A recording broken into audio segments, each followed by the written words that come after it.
जय माता दी। आइए सुनते हैं दशा माता की पांचवी कथा। एक राजा की दो रानियां थीं। राजा की प्यारी रानी को लक्ष्मी कहा जाता था और दूसरी रानी को रानी होने पर भी कुलक्ष्मी कहा जाता था। एक दिन लक्ष्मी रानी क्रोध होकर लकड़ी का पटा ले मलिन कपड़े पहनकर कोप भवन में जा लेटी। राजा ने लक्ष्मी से पूछा, तुम कोप भवन में क्यों पड़ी हो? तुम क्या चाहती हो? रानी बोली, कुलक्ष्मी को देश निकाला दिया जाए। कुलक्ष्मी रानी थी, इसलिए उसे निकाला देने से राजा की बदनामी होने का डर था। इसलिए रानी को पीहर छोड़कर आने की बात सोची गई थी। राजा ने पटरानी को एक रथ में सवार कराया और स्वयं घोड़े पर चढ़कर रथ के साथ चलने लगा। एक बीहड़ जंगल में पहुंचकर राजा ने रथ को रुकवाया। पालकी ढोने वालों को वहां से हट जाने को कहा गया। राजा रानी को उस जंगल में छोड़कर घोड़े पर सवार होकर अपने महल में आ गया। कुलक्ष्मी को बाट जोहते जोहते सारी रात बीत गई। रानी को प्यास लगी। वह रथ से उतरकर पानी की तलाश में चल दी। रानी ने आसपास पानी खोजा, परंतु उसे कोई जलाशय नहीं दिखाई दिया। रानी ने एक सारस के जोड़े को एक तरफ जाते देखा। रानी कुलक्ष्मी सारस के जोड़े के पीछे चल दी। चलते चलते वह एक नदी के किनारे पहुंच गई। रानी ने सोचा, यदि यहीं से निवृत्त होकर नदी के किनारे पहुंच जाती। कुलक्ष्मी सारस के जोड़े के साथ साथ ही नदी के किनारे पहुंच गई। रानी ने नदी में स्नान किया और जल पीकर अपनी प्यास बुझाई। उस समय कुछ अन्य स्त्रियां भी स्नान कर रही थी। स्नान करने के बाद उन स्त्रियों ने दशा माता का डोरा लिया। उनके पास एक डोरा बच गया।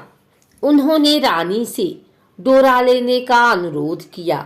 रानी डोरा लेकर अपने रथ में आकर बैठ गई। दशा माता ने रानी की परीक्षा लेने के लिए एक बुढ़िया का वेश धारण कर उसके रथ के पास आई। वह रानी से बोली कि बेटी, यहाँ बैठी क्या कर रही हो? रानी ने बुढ़िया से कहा, पहले तुम बताओ, तुम कौन हो? बुढ़िया ने उत्तर दिया, मैं तुम्हारी मौसी हूँ। तब रानी उसके गले लगकर रोने लगी। उसने अपना विपदा भरी सारी कहानी बुढ़िया को बता दी। अंत में रानी ने बुढ़िया से कहा, अब मुझे केवल तुम्हारा ही सहारा है, मेरी रक्षा करो। दशा माता की कृपा से उसी जगह माया का शहर बस गया। रानी के भाई भाभी आदि सारा मायका वहां प्रकट हो गया। रानी ने अपने पीहर के साथ मिलकर 9 दिन दशा माता की कथा कहानियां सुनी। 10वें दिन डोरे की पूजा होनी थी।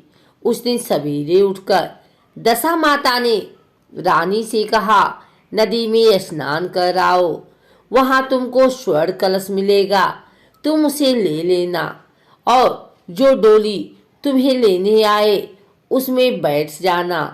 किसी से ये मत पूछना कि यह डोली किसकी है।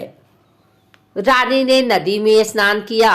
वह स्नान करके बाहर निकल आई तो उसे 2 स्वर्ण के कलश नदी के किनारे रखे मिले। उन्हीं के पास रेशमी वस्त्र रखे थे। उन वस्त्रों को रानी ने पहन लिया। वह चलने को तैयार हुई तो उसे डोली आती दिखाई दी। वह डोली में बैठ गई और अपने घर पहुंच गई। घर पहुंचकर उसने माया के परिवार की सब महिलाएं सहित दशा माता के डोरे की पूजा की, सुहागिनों को भोजन कराया। इसके बाद उसने पारण किया। अब रानी अपने पीहर में आनंद पूर्वक सबके साथ मिलकर रहने लगी। इधर कुछ समय बाद राजा को रानी कुलक्ष्मी का ध्यान आया। राजा ने विचार किया कि जिस दिन से मैं रानी को जंगल में छोड़कर आया हूँ, तब से उनका कोई समाचार नहीं मिला। चलकर देखना चाहिए कि रानी कुलक्ष्मी का क्या हाल है। मंत्रियों ने राजा को समझाया कि अब रानी से मिलना आपके लिए ठीक नहीं होगा, परंतु राजा ने मंत्रियों की बात पर कोई ध्यान नहीं दिया।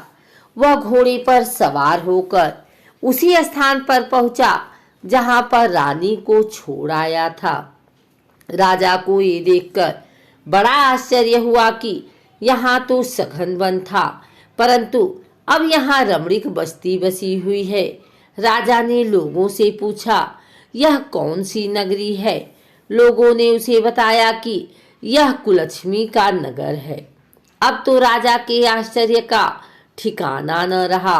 वह बार बार सोच रहा था कि क्या यह नगर मेरी पटरानी कुलक्ष्मी द्वारा बसाया नगर है? राजा ने कुलक्ष्मी के महल के पास जाकर सूचना भिजवाई कि उनसे अमुक देश के राजा मिलना चाहते हैं।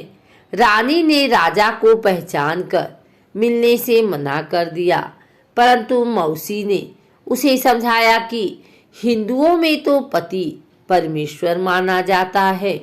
तुम्हें यही उचित है कि तुम यथाशक्ति उनका आदर सत्कार करो। मौसी के कहने पर रानी कुलक्ष्मी ने राजा को महल में बुलवाया। दोपहर को राजा को भोजन पर बुलाया गया। राजा के साथ नाई भी था। रानी राजा और नाई को भोजन कराने लगी।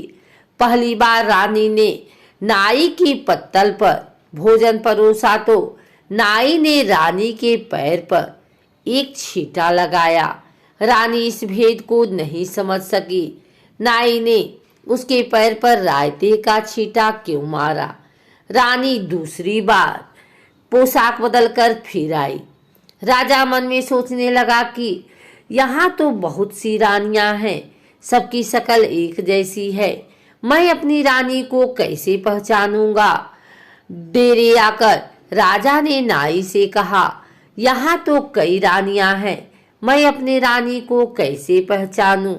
नाई बड़ा चतुर था। वह बोला, रानी तो एक ही है, परंतु वह पोशाक बदल बदल कर हमारे सामने आ रही है। राजा ने नाई से पूछा, तुझे कैसे पता चला कि रानी एक ही है? नाई बोला कि मैंने उनके पैर पर रायते का छींटा मारा था। वह 3 बार कपड़े बदलकर हमारे सामने आई, परंतु वह छींटा उनके पैर पर तीनों बार लगा था। अगले दिन रानी ने राजा को अपने महल में बुलवाया। राजा को अपनी मेज पर बिठाकर खाने के लिए पान का बीड़ा दिया। पान खाकर राजा पलंग पर लेट गया और रानी उसके पैर दबाने लगी। राजा ने रानी से अपने किए के लिए क्षमा मांगी और रानी को अपनी राजधानी में चलने को कहा। रानी ने कहा, आप मुझे किस मुंह से चलने को कह रहे हो? आप तो मुझे जंगल में अकेला छोड़कर चले गए थे। आप तो दूसरी रानी के कहने में आकर मेरा परित्याग कर चुके थे। यह तो मेरी मौसी का किया हुआ है, उसी के कारण यह सब वैभव मुझे प्राप्त हुआ है, वरना आप तो मेरा सर्वनाश कर चुके थे। राजा ने रानी को बहुत समझाया। तब रानी बोली कि मैं केवल एक शर्त पर आपके साथ चल सकती हूँ।